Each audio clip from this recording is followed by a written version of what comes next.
All right, we are back for another episode of Hacking with visionOS, the show where I try to get stuff to work, it mostly doesn't, and you get to laugh at me. Quick recap, because the last couple of times I basically was just trying to get something working in the simulator where I could toggle between this windowing mode with these cool windows with 2D applications and dropping into immersive space. And last time what we were able to get working is I could tap on this show immersive space button and it would render a material and show one of my wife's paintings. And my goal is I want to actually be able to build an app that can pull from my wife's Shopify shop, grab the paintings, give you a way to select those, render them in augmented reality space, and put them on your own wall so you can see what they look like in the real world.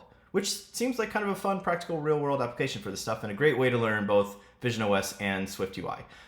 So my goals from last time, for those who were following along, those posts are over on Threads, is that I didn't quite have the orientation and the translation and all of the transforms and all that stuff right on the painting. So I got that all sorted out now because this was actually like inverted before. And then the other thing I realized is that the material I created kind of had this metallic texture on it, and so the lighting was super weird and it didn't look a little bit more muted like a regular oil painting. So I patched that up and kind of went with more of the default materials. I was kind of using some sample code that I found on Stack Overflow, but that's okay. And it looks a lot better now. And so then my goal this time around is I wanted to get gesture tracking working, because as you can see, I've got this painting that's floating around in virtual space.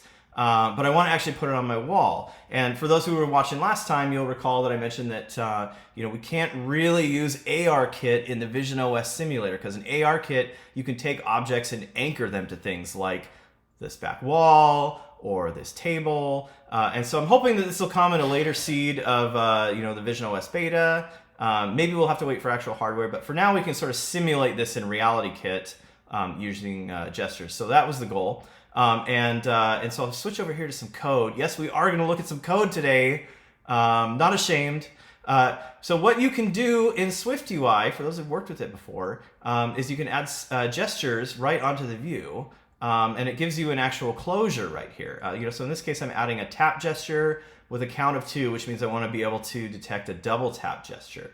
And on SwiftUI views, if you're adding it to like a label or an image or something like that, this just works out of the box. But one big gotcha that I ran into that was really, really difficult with RealityKit is you can't just add a gesture to a view and expect it to work. You can't just expect it to fire. And the thing that I was able to find after like an embarrassing amount of time of searching, probably like a couple of hours, is it's buried in one of the WWDC videos, is that you actually have to take your material object that's in RealityKit and give it collision detection.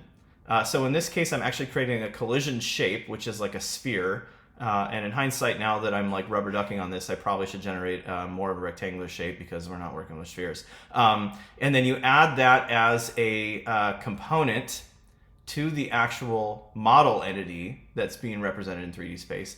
And then you also add one of these input target components, and then there is an array of enumerates that you can add for the different types of gesture inputs that you can add. So you have to actually set these up on the object, and so then when you're actually interacting with stuff in space, so if I try to like click and drag over here, like nothing really fires.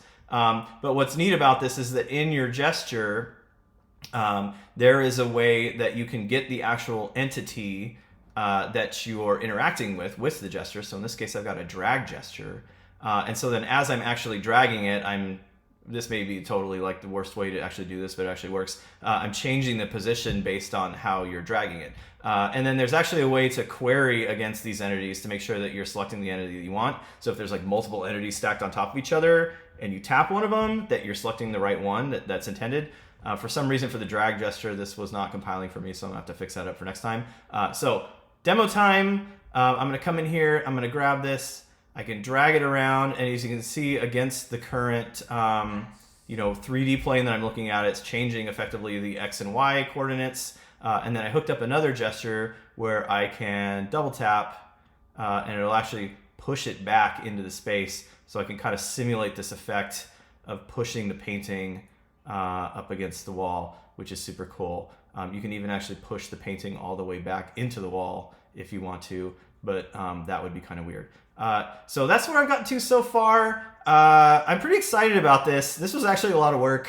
So hopefully I save somebody out there sometime so they don't run into this issue. And so next time what I want to start doing is moving more over into working with a lot of the new UI components and the UI system for building these window experiences and seeing if I can start to build some items and some kind of a collection of items that you could then render in the space and scroll and be able to tap and actually take the picture from that item and put it into the 3D space. So hope you are enjoying these so far. Give me any feedback if you have it, or you can just ignore it. I'm gonna keep making these things anyway. Hope you have a great weekend, and I'll see you on the flip side.